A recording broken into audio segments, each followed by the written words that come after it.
Hey, it's Ewing here. I'm a real estate and I'm a mortgage note investor.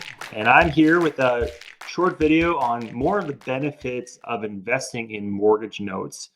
And in this video, I'm going to compare being a landlord and owning rental properties versus being a note investor and owning notes that are secured to properties with the property as the collateral and you are the lender, okay, or the bank. So obviously, being a landlord and owning rental properties is great.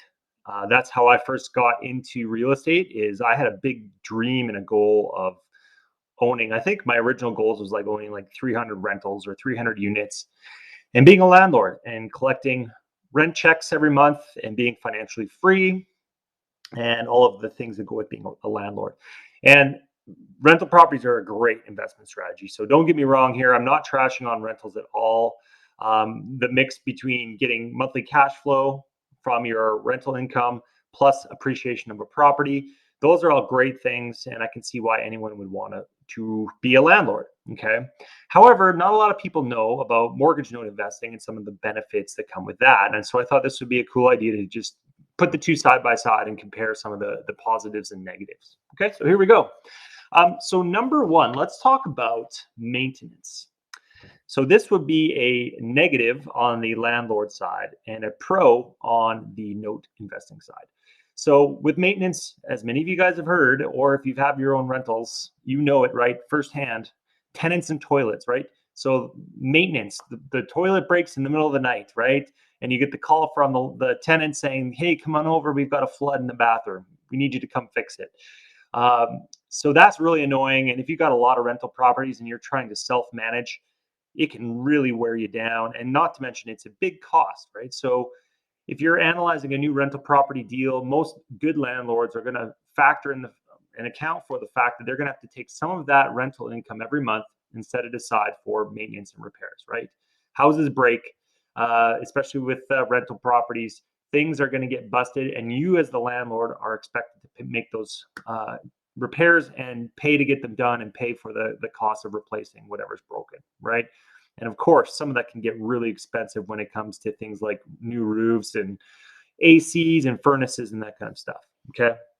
When you are a note investor and the bank, your investment is secured to the property, but you are not responsible for the repairs. So if something breaks, your borrower is not going to call you as the bank, as the mortgage holder, and say, hey, come fix my toilet, right? We don't do that. Banks, if you have a mortgage yourself, right, and you call up Wells Fargo and say, hey, come fix my crack in my driveway or come fix my window that busted, they're going to tell you to go away, right?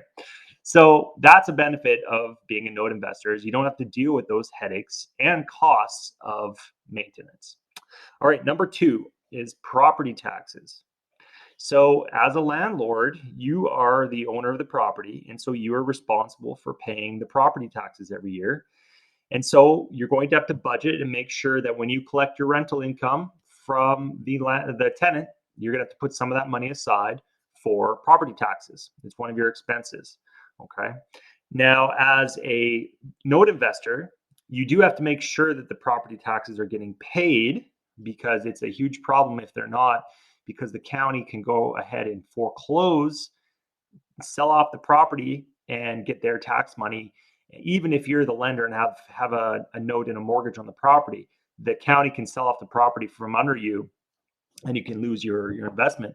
So it is important to make sure that property taxes are getting paid. And that's why a lot of note holders will have an escrow account set up so that the borrower is making payments every month into that account so that there's always enough money for property taxes and insurance.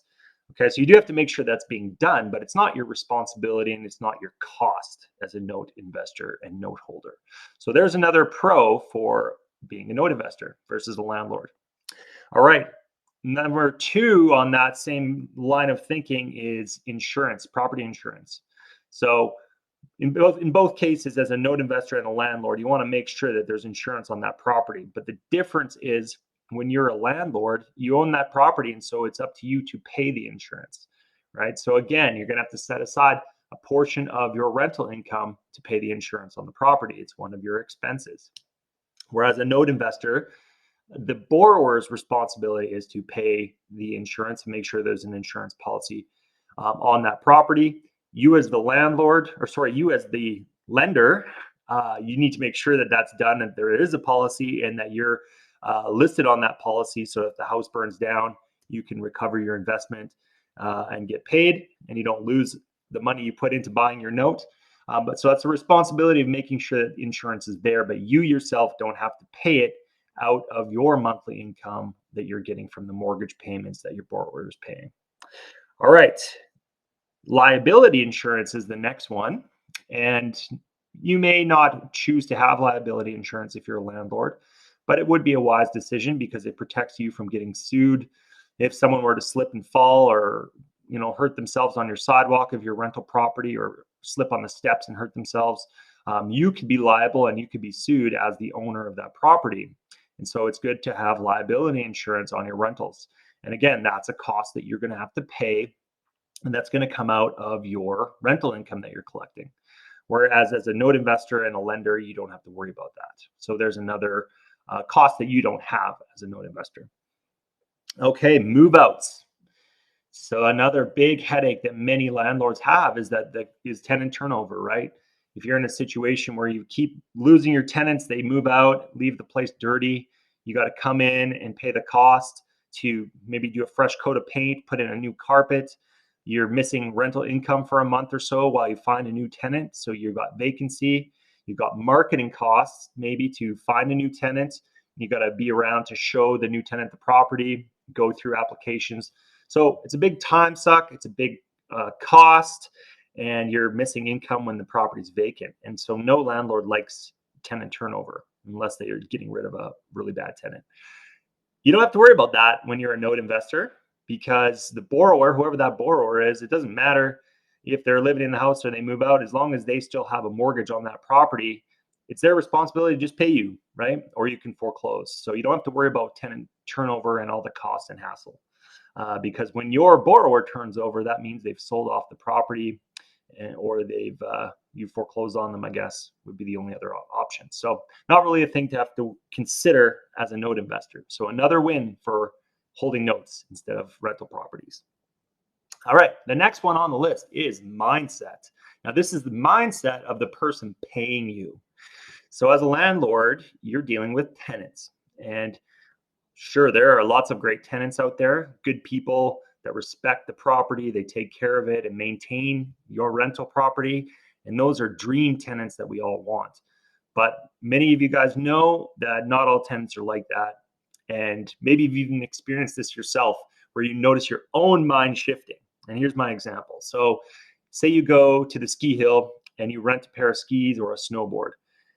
Something in a lot of people's mindset just tells them that because it's a rental, you can take more risks and you can be rougher on the skis. So you might choose to go down that run that has rocks sticking out because, oh well, it's just a rental, whatever, who cares, right? Whereas if you put your hard-earned money into a brand new pair of skis or a brand new snowboard, you're going to think twice about wrecking that board or skis on the rocks, right? Because you put money into it and you value it more, and so you're going to take better care of it, right?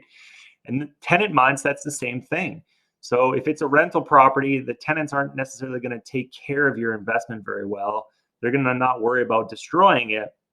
Whereas if they own the property, when you're a note investor, your borrower is typically the owner of the property and they're living in that home. And so they have pride of ownership, a lot of them.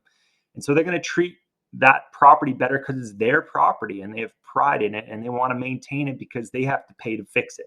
And so they're also taking care and maintaining your investment and your collateral that's securing your note and your investment. So another win for note investing over being a landlord. The next one is, we could call it a tie maybe, or you might say it's a slight win for a landlord, but that's appreciation. So this all depends on the market that you're in, but one of the major benefits and one of the main reasons that people invest in rental properties is to have that asset appreciate over time. And this is a huge win. I see the benefit in that is if you're in it for the long haul, you buy a rental property, you own it for 30 years. That's a great way of saving up money for your retirement because the value of that asset's growing and growing over time. And then if you're in certain markets, you might see huge appreciation just because of the economy and everything that's going on in that market. You might see your value of your rental property shoot up in a very short amount of time. And in my city of Calgary, over the last 20 years, that's how most people made their money, is they just have properties, and in 5 years it would shoot up another 100,000. They'd refinance, cash in on that equity, and then it would go up again. And that was how landlords behaved. They didn't really care about all of the other details because they just knew that the value of their rentals was going to go up. But there's other markets, say in like the Midwest of the US, where you don't really see a lot of appreciation.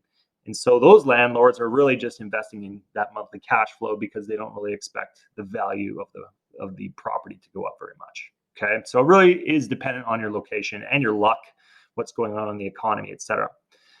And with note investing, so we don't get that. If the property appreciates and you're the note investor, you hold the note on that property, you don't really get to see the benefit of that appreciation. The borrower does, that owns that property. They get the benefit of the appreciation. However, there is a benefit in note investing when you can buy a note below the principal value of that note. Okay, so if you can buy a note for 50 cents on the dollar, so let's say that 100,000 is owing on that note, and you buy it for 50,000. Well, you've created a bunch of appreciation or of value for yourself, future income for yourself, that eventually you can cash in on when that borrower, either refinances the property or sells it and pays off the note. You're going to cash in on that. And so it's like you're creating your own appreciation if you buy it right. So I'll give the win to landlording on this one, but there's something in the same ballpark that you can create that's similar to appreciation when you're investing in notes. Okay. The last one on my list for today is depreciation. And this is a pure win for the landlord. So you guys have this one 100%. You get a check mark on your column. So depreciation is where you can actually, over the lifespan of the property, account for the fact that that physical structure is going to degrade over time, right? It's going to lose its efficiency to be a property, right? It's going to deteriorate and that kind of thing. And so you can actually depreciate the property on your accounting, I guess, at tax time. You can depreciate a certain amount every year for 27 and a half years, I think it is, in the US. Okay, so that's almost like another stream of income because you can depreciate the property over that amount of time. And that's something that you just can't do as a lender when you are a note holder. So I'll give you guys that one, landlords. That's a benefit for you guys. Anyways, so that's my comparison. Both are great strategies. Landlords, if you can handle the stress and the tenant turnover and you've got great systems in place, then owning rental properties is fantastic and I encourage it. But for those of you that maybe are tired of being a landlord and want to look for some other way to earn income without all the hassle and headaches, then maybe note investing is the way to go. So I'm going to leave it at that. But if you guys have any questions about investing in notes, or if you disagree with what I'm saying, feel free to post your thoughts in the comments below. And make sure, if you're watching this on YouTube, to follow my channel because I'm always posting interesting, I hope, real estate investing and note investing content. So I'm Cal Ewing. You take care of yourself and we'll see you on the next video.